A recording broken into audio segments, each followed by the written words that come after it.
Muy buenos días, queridos hermanos.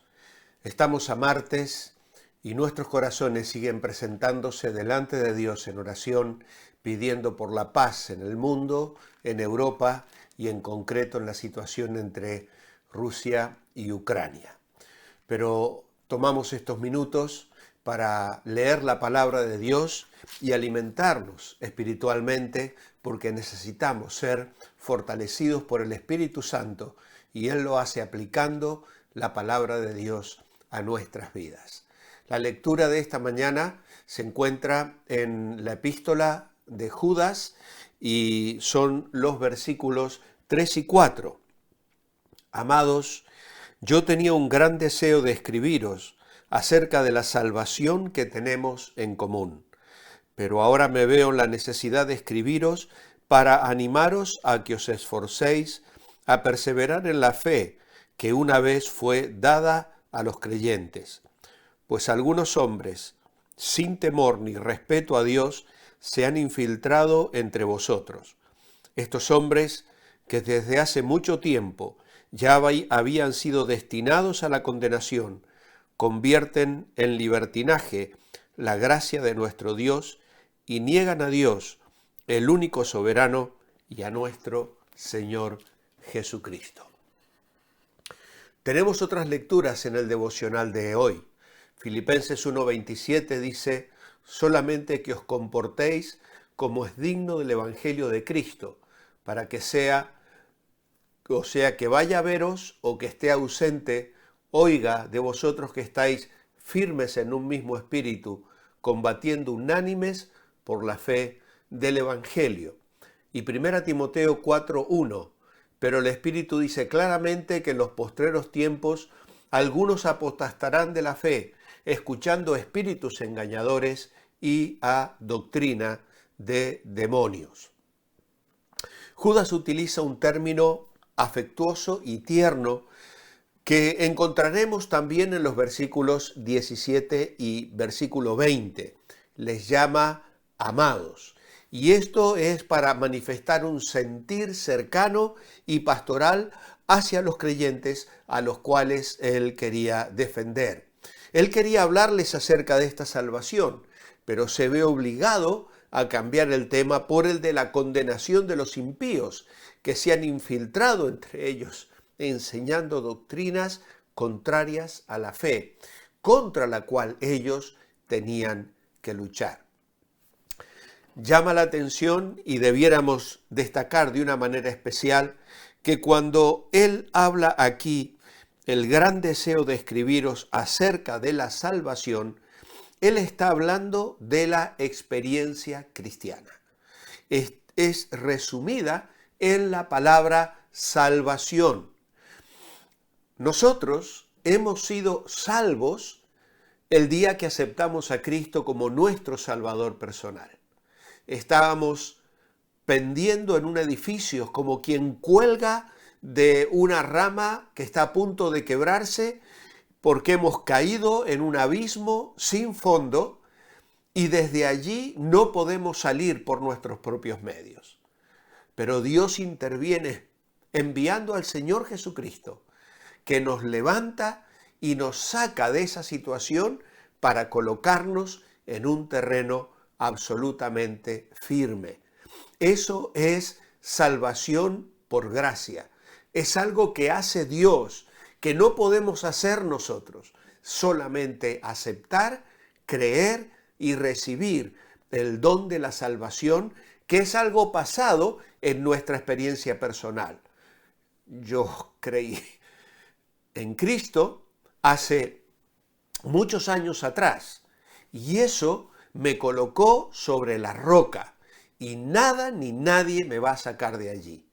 A veces escucho personas que oran hablando de la perseverancia en las buenas obras para alcanzar salvación. A la salvación no llegamos por las buenas obras. La salvación nos es otorgada por gracia. Dice Efesios 2:8, por gracia sois salvos por medio de la fe, y esto no de vosotros, pues es don de Dios, no por obras para que nadie se gloríe. esa salvación que Dios nos ha dado no se puede perder. Esa salvación es incuestionable. Nacemos espiritualmente en la familia de Dios. Somos hechos hijos e hijas de Dios y esa condición no la va a cambiar absolutamente nada ni nadie. Ahora, hay una salvación futura que está preparada para nosotros. El día en que el Señor Jesucristo nos venga a buscar o el día en que muramos y nuestra vida llegue al final, pasamos a la presencia del Señor, los portales de esplendor se abren para nosotros y estaremos para siempre con el Señor, ya lejos de la presencia del pecado, en perfección, con cuerpos glorificados, semejantes a los del Señor Jesucristo en su resurrección, perfectos para siempre, en comunión perfecta con el Padre. Pablo decía, estar con Cristo, lo cual es muchísimo mejor. Así que hay una salvación pasada, hay una salvación futura, que dependen del Padre completamente. Pero hay una salvación presente. Y esa salvación presente es de la que Judas quería escribir. La experiencia cristiana de cada día, donde yo, sostenido por el Espíritu Santo que mora en mí, vivo una vida de victoria sobre el pecado. Voy siendo santificado, experimento la gracia de Dios, busco la presencia de Dios en oración, dependo del Señor para llevar fruto, como hemos estado meditando en Juan capítulo 15. Él nos poda, Él santifica, limpia nuestras vidas, porque hay un proceso que va a mayor, llevar fruto, más fruto y mucho fruto. Y para esto, dice el Señor, os he llamado amigos. Yo os elegí a vosotros, no me elegisteis vosotros a mí. Y os he puesto para que vayáis y llevéis fruto, y vuestro fruto permanezca. Acerca de esa experiencia cristiana es la salvación de la que Judas nos quería escribir.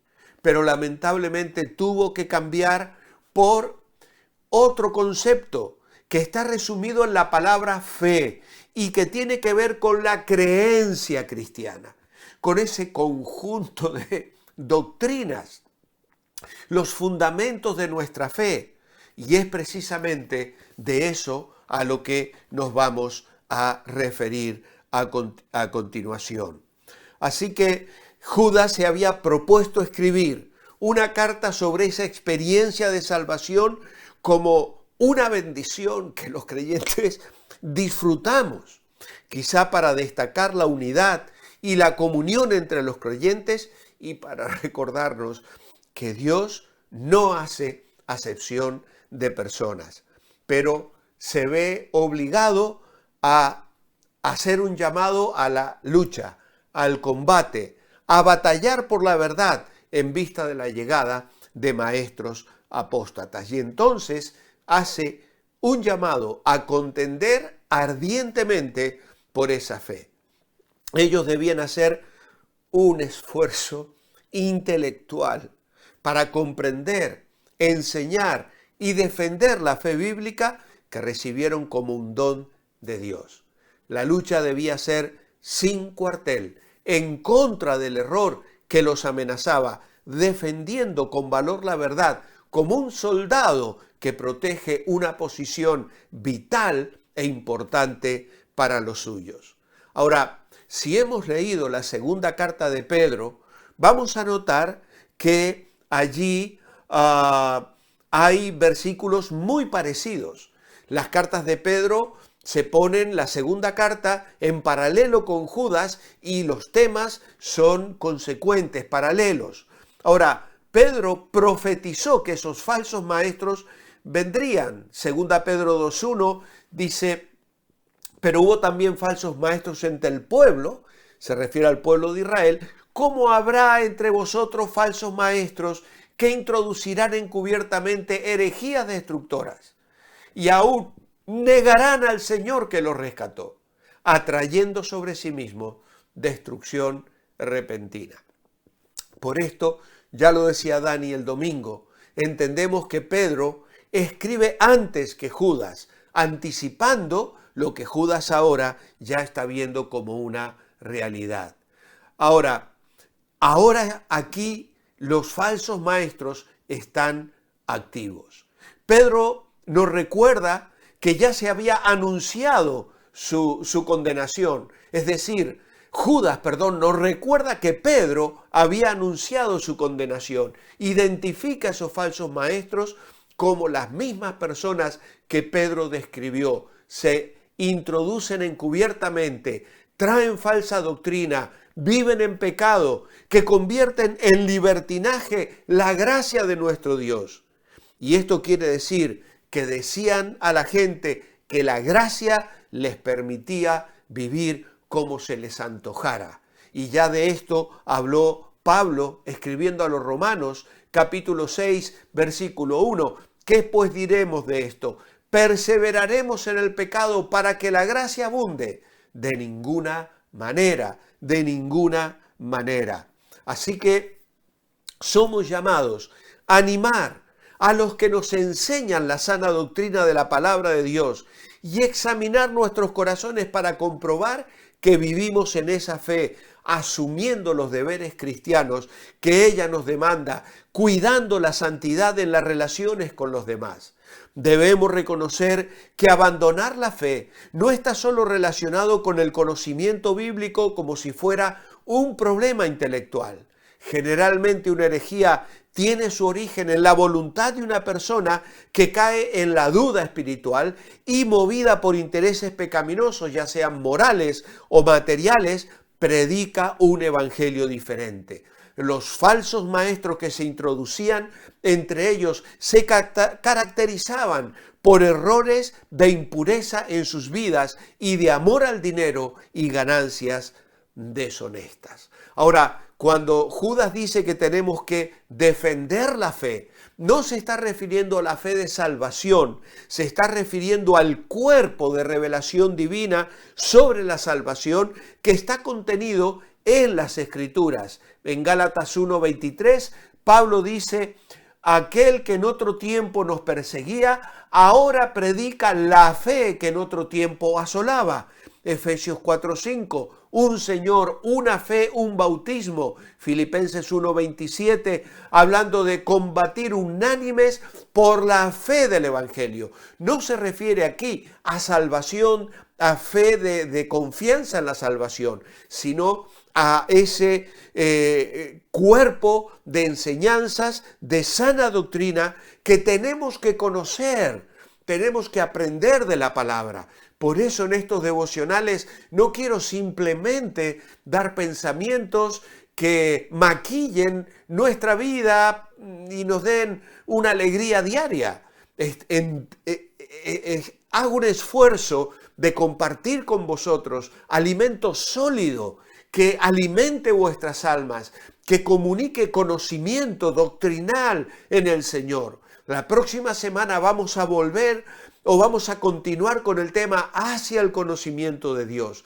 Temas a veces un poco densos, pero que tenemos que conocer, porque nuestra vida cristiana se afirma y puede entonces librar una batalla frente al error, confrontando, corrigiendo toda desviación de la verdad. ¿Por qué? Porque ese cuerpo de doctrina les fue dada una vez a los santos, les fue entregada a los creyentes. Y esa doctrina quedó completada en las Escrituras y no la podemos tocar, ni modificar, ni ampliar. Está allí para nosotros, luchamos por ella y la defendemos con todo nuestro corazón.